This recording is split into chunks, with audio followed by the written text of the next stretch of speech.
Hi folks, you're with Tacitus today, your pushback channel, and thank you for joining this audio live stream.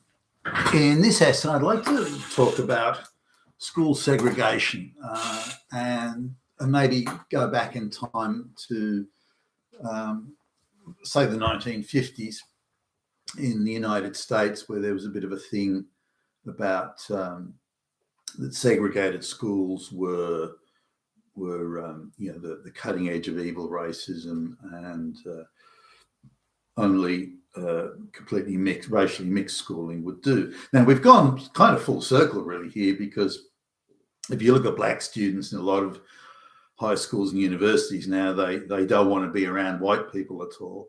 And so they want to go back to the segregation that years ago was touted as being so evil and inflicted by evil Nazi, fascist, Hitler white people on those poor oppressed black folks. So let's just have a closer look at this, because it's quite absurd. It's hugely racist that black people are not included in white schools 50 years ago. Now it's hugely racist that white people are allowed in black areas today. Could you actually get your head around such insanity? But nonetheless, here we are. So let's go back to now.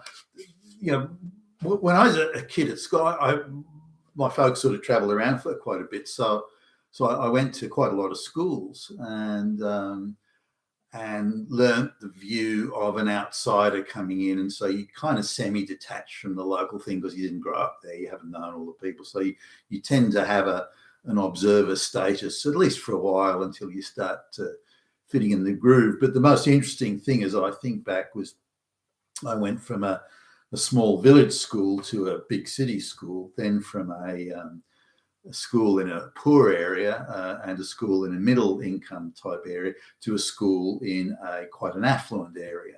So the differences there were considerable in those schools. Now, this is the time when it was mostly white people, but the difference in an area based on class and the wealth was along class lines rather than race lines, but the economic difference was about the same. Whether you substitute race or class in there, it makes no difference. There is an economic difference between a wealthy and a not so wealthy area. Now, in the wealthy area, for example, if say the school library was short on reference books or books of any sort, and the Department of Education would supply like a set number of books in a set budget and that sort of thing. But if the teachers in so it could be in any area, it could be history or this or that or anything at all, they say, gee, the history section is not big enough, or it needs a wider range of reading and so on. These were in the days of inquiry and broad reading and that sort of thing. So the teachers would say, well, let's have like a barbecue or a sausage sizzle or something, some gathering, and what we'll do is if you can bring and donate, a few bucks, then we'll go to the secondhand bookshop and we'll get more books or new books or whatever it is, but we'll add books to the library. So now this is in an affluent area, so the turnout of kids was huge, and everybody was donating, back in the day, $10 or something. But so the taking was the teacher, one of the teachers would be there, or more than one. They'd announce, well, we've taken $500 or whatever it was at this barbecue. So then they'd buy a whole bunch of books, and the section and it could be anything. It could be history, it could be poetry, it could be whatever. The theory of calculus for mathematics. And then these sections increased substantially. In fact, so much so that they added another area to the library to fit all these extra books. Now, other things were, because the parents were quite well to do, there were various other bits and pieces, things like sports facilities and so on. There were, when audio visual machines were sort of becoming a real thing. This is pre the internet, of course. Were becoming a thing. Then one of the parents was the the managing director of some company that made these things. So they made a big thing about donating a number of these devices to the school, and they got a write-up in the local newspaper, and it was all, it was all pomp and ceremony and circumstance and everything like that. But these things weren't rare occurrences. They didn't just happen once every million years. These things were frequent. There were a lot of company managing directors in the area and and the like. So these sort of donations. So the facilities in the rich school, the school in a wealthy area, wasn't rich, I wouldn't say, but certainly upper middle class. The school in this wealthy area was very well resourced, and the facilities were good. The teacher quality was quite good on an average basis, at least. The teachers, when they first started out, I don't know about now, but back then they didn't get a choice of where they went. You had to go to the shitty assignments in the poor areas. But when you got to a certain level of seniority, you could pick the area. And if a teacher had the seniority to choose the area, they chose the well-to-do areas. You had better behaved students that wanted to learn. They were more committed to studying. You could, as a teacher, you could make a more solid contribution to the next generation than you could at a poor area, and so on. Now, or at least the teachers perceived that. So there were a big difference between the poor areas and the rich areas. Now, in the wealthier areas, the parents were very committed. A parent-teacher night, when the parents would come to talk to the teachers about their kids' school, it was it was standing room only. The place was, they could barely cope with the amount of parents that were there. Compare this parent-teacher night to the schools in the poor area, and you're lucky if any parents turned up. You'd get half a dozen parents sort of standing around looking a bit lost. That'd be it. So these are some of the differences that happen in an all-white society. Now, I went to a school that had a large, this is only briefly, about 6 months or so, I went to a school that had a large migrant intake, particularly people from sort of Lebanon and around the Middle East. Now, to put things in perspective, Lebanon had been in a state of sort of near civil war for a while, so they weren't coming from a quiet, tame area, but they were, to say the least, a brutish bunch, and they were constantly causing trouble, hanging around in gangs, behaving in a way that I'd certainly never seen before, and they didn't see why they should have to fit in. And as I've mentioned in other videos, the police were around almost every day. There were public canings where these people were being caned, but it seemed to make no difference to their behaviour. In their view, that they were just bad luck getting caught. The idea that they should stop the behaviour that was causing the punishment never seemed to occur to them. In fact, if anything, they would amp it up in defiance. So they would regularly have punch-ups with the teachers and so on. So that was certainly a difference in. Added to my mind another perspective. So the difference was behavioural. This idea today would be, well, everyone was being racist to them. No, it wasn't just behavioural difference. They behaved differently. The fact that they were brown and Middle Eastern and behaved differently, the behaviour difference came first. The fact that it was associated primarily, not exclusively, but close to exclusively, from brown Middle Eastern people. It wasn't a racial thing, it was behavior. If they'd stopped behaving that way, they wouldn't have had a problem. So now coming to sort of dealing with the idea of racial segregation. Now, if we look at the activism led primarily by Jewish activists, many funded and commissioned, if you like, by the communist Soviet Union to go in and stir up as much trouble along racial lines as they possibly could, then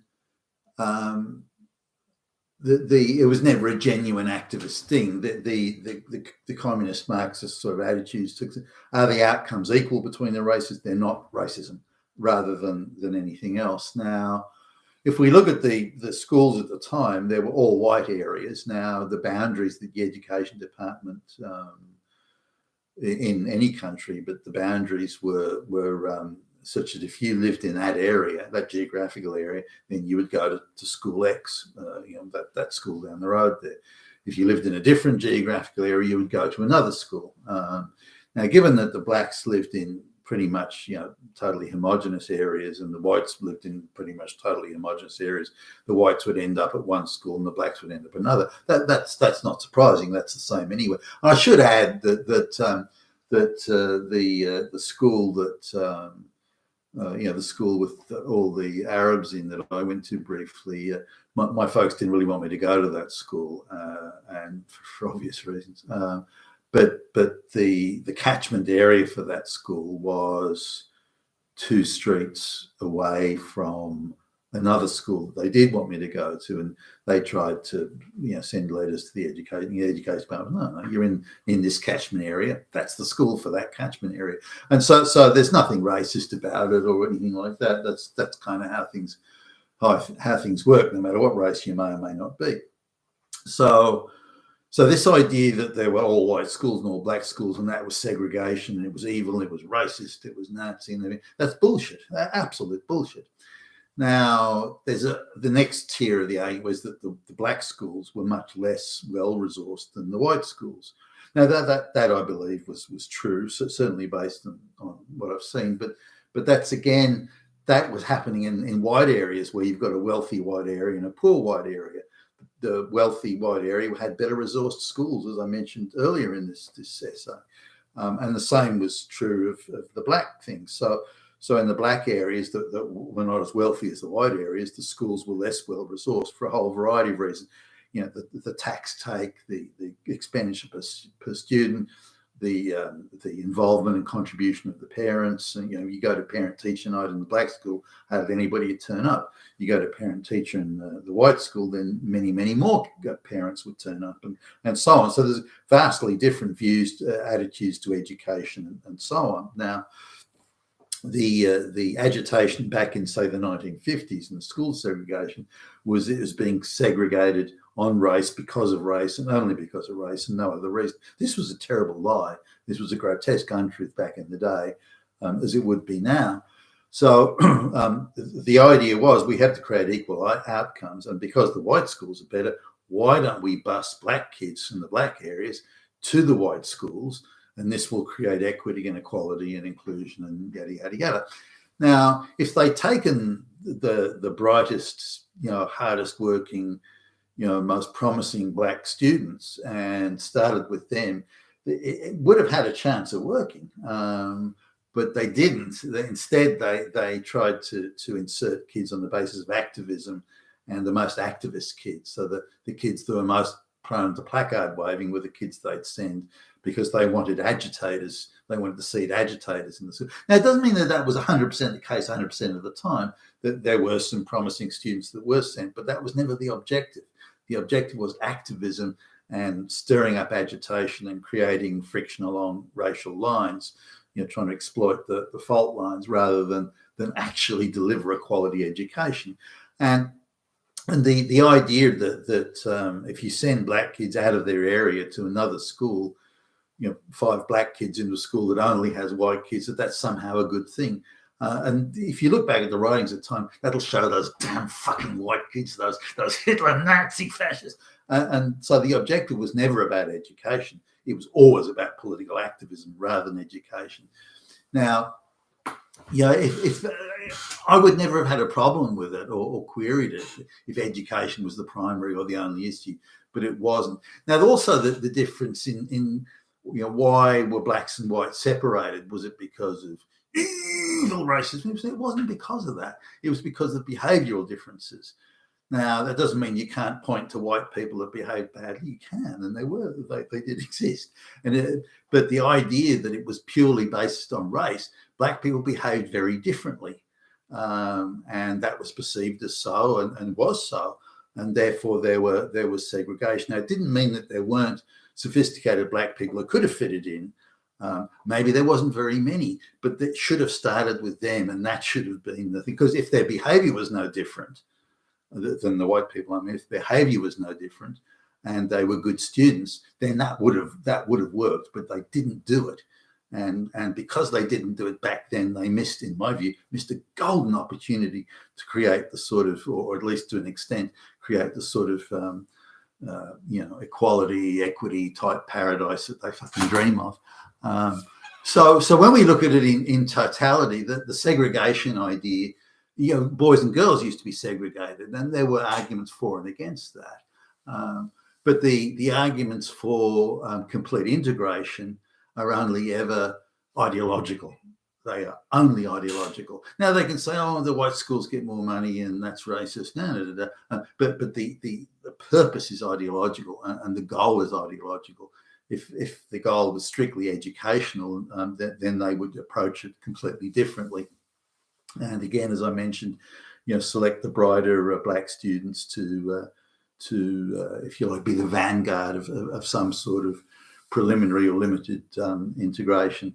But we're back now. We've done full circle where segregation is again an issue, again for ideological reasons, which doesn't suggest, it screams that nobody has learnt the lessons of the past and we're making the same mistakes again. You've been with Tassos today, your Pushback Channel. Thank you for listening.